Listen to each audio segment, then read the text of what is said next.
अगर आपने अभी तक mastermind academy official YouTube channel को सब्सक्राइब नहीं किया है तो अभी करें और साथ में बेल आइकॉन दबाएं। साथ में लाइक शेयर सब्सक्राइब करना ना भूलें। हेलो स्टूडेंट्स, कैसे हैं आप सभी? उम्मीद करते हैं कि आप सभी लोग अच्छे होंगे। तो चलिए फिर से आप सभी को आपका अपना YouTube channel mastermind academy official में आप सभी का वेलकम है। तो जैसा आप सभी लोग जानते हैं कि हमने लास्ट क्लास में 1.2 का यानी बीटीसी या एनसीईआरटी दोनों सेम बुक है, तो उससे मैंने 1.2 का सॉल्यूशन देख लिया था, जो हमारा अध्याय फर्स्ट था यानी चैप्टर फर्स्ट जो वास्तविक संख्याएं पे बेस्ड है। तो उसमें 1.2 का सॉल्यूशन मैंने देखा था। तो आज हम 1.3 का सॉल्यूशन देखने वाले हैं।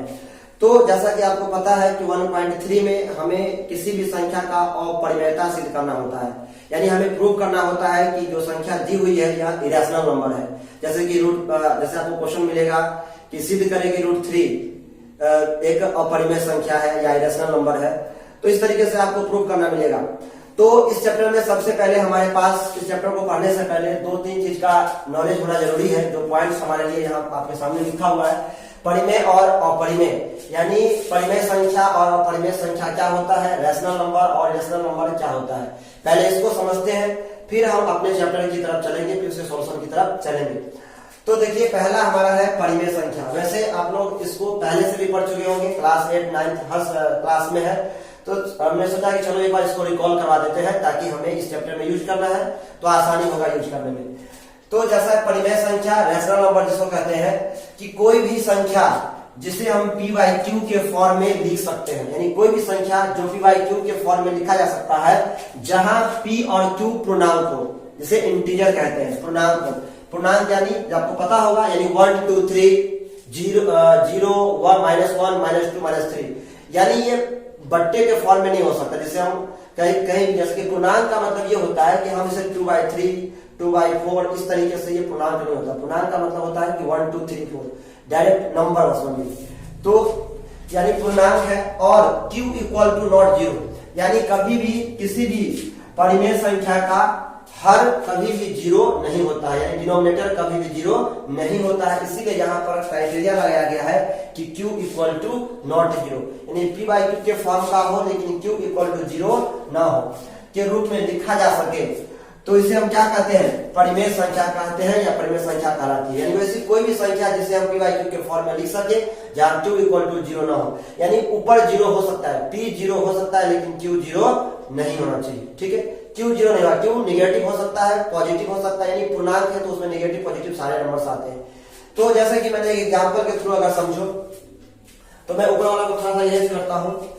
जैसे कि अगर आपको कोई कहे कि 3 क्या यह एक परिमेय संख्या है? 3 परिमेय संख्या कहा जाता है क्योंकि हम 3 को 3/1 हम लिख सकते हैं। ठीक है, 3/1 इसे लिखा जा सकता है। इस तरीके से आपको मिलेगा 2/3, यह एक परिमेय संख्या है। ठीक है, तो इस टाइप की जो संख्या आता है वो परिमेय संख्या होता है। अब हम चलते हैं अपरिमेय संख्या के ऊपर, जिसे हम इरेशनल नंबर भी कहते हैं। तो कोई भी संख्या जो p/q, जहां p और q क्या हो, पूर्णांक हो, और q = नॉट 0 हो, के रूप में नहीं लिखा जा सके। यानी सीधा कंसेप्ट है कि वैसी संख्या जिसे हम p/q के फॉर्म में नहीं लिख सकते हैं, वह अपरिमेय संख्या, इरेशनल नंबर कहलाता है। तो इसमें ज्यादा अभी हम इसका एग्जांपल हम 2-3 देखते हैं कि क्या होता है। आप यहाँ देख सकते हैं नीचे में या ऊपर हम पढ़ चुके हैं, तो यहाँ पर आपको समझाने का प्रयास करते हैं कि अपरिमेय संख्या वास्तव में होता क्या है।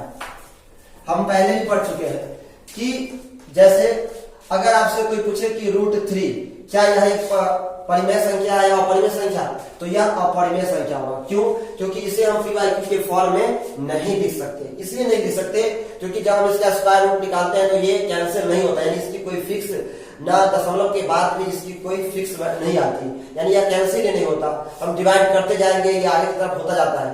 तो इसलिए √3 को अपरिमेय संख्या, इस तरीके से √5 √7 इस तरीके से ये सारी संख्याएं क्या होता है, अपरिमेय संख्या होता है। लेकिन अगर √16 कोई कह दे कि परिमेय है या अपरिमेय, तो ये परिमेय कहा जाएगा, क्योंकि इसका स्क्वायर रूट अगर हम करते हैं तो ये कितना आ जाता है, 4 आ जाता है। तो यह क्या हो जाएगा, परिमेय संख्या में चला जाएगा, यह अपरिमेय संख्या नहीं होगा। यानी ऐसी संख्या जिसके हम रूट नहीं कर सकते, स्क्वायर रूट करेंगे तो दशमलव में जाएगा, जो कैंसिल नहीं होगा, पूरा पूरा नहीं कटेगा। ठीक है।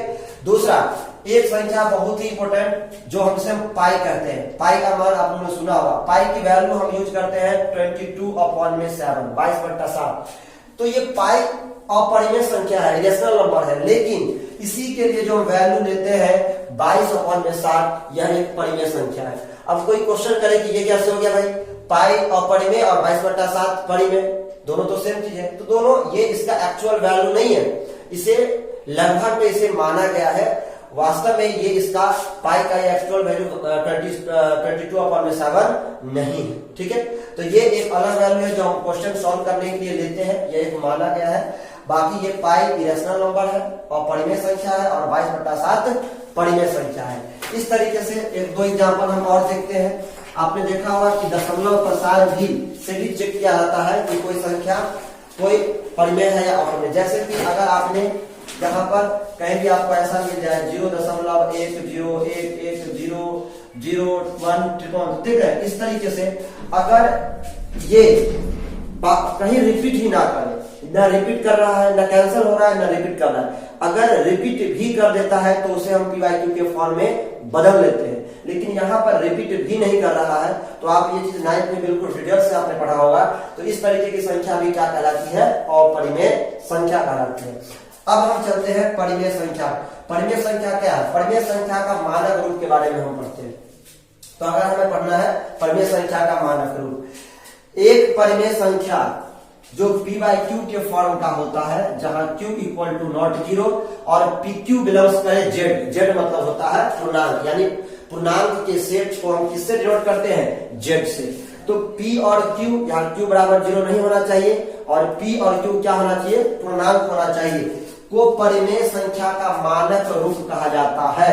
यदि P और Q में एक को छोड़कर कोई दूसरा उभयनिष्ठ गुणनखंड नहीं हो, अर्थात HCF PQ का जो HCF हो वह कितना होना चाहिए, 1। आइए इसको एग्जाम्पल के माध्यम से हम समझते हैं। इसको जरा समझिए। जैसे कि अगर मैंने यहाँ पर 3/5 लिखा, 3/5 लिखा, तो आप यहाँ पे देख सकते हैं कि 3 और 5 में कुछ कैंसिल होने वाला नहीं है। लेकिन यहीं पर अगर मैं 2/6 लिखूं तो आप देख सकते हैं कि इसे हम कैंसिल कर सकते हैं, 2 1/3। तो ये कैंसिल जब होगा जब दोनों में कुछ ना कुछ उभयनिष्ठ गुणनखंड है, यानी इसमें भी 2 है और इसमें भी 2 है, यानी उभयनिष्ठ गुणनखंड मौजूद है, तो यह मानक रूप नहीं होगा। इसका मानक रूप 1/3 हो गया मानक रूप, यानी किसका, परिमेय संख्या का मानक रूप, यानी standard form of rational number. ठीक है, standard form of rational number कि उस दोनों के बीच में कुछ भी कैंसिल होने वाला नहीं होना चाहिए, उभयनिष्ठ गुणनखंड नहीं होना चाहिए। इसी को दूसरी भाषा में कह देते हैं कि P और Q का HCF 1 होना चाहिए, P और Q का HCF 1 होना चाहिए। तो यहाँ आप देखेंगे तो 3/5, यहाँ कुछ कैंसिल होने वाला नहीं है, इस दोनों के बीच में कोई भी उभयनिष्ठ गुणनखंड नहीं है, यानी 3 और 5 का जो HCF होगा वह कितना होगा, n होगा।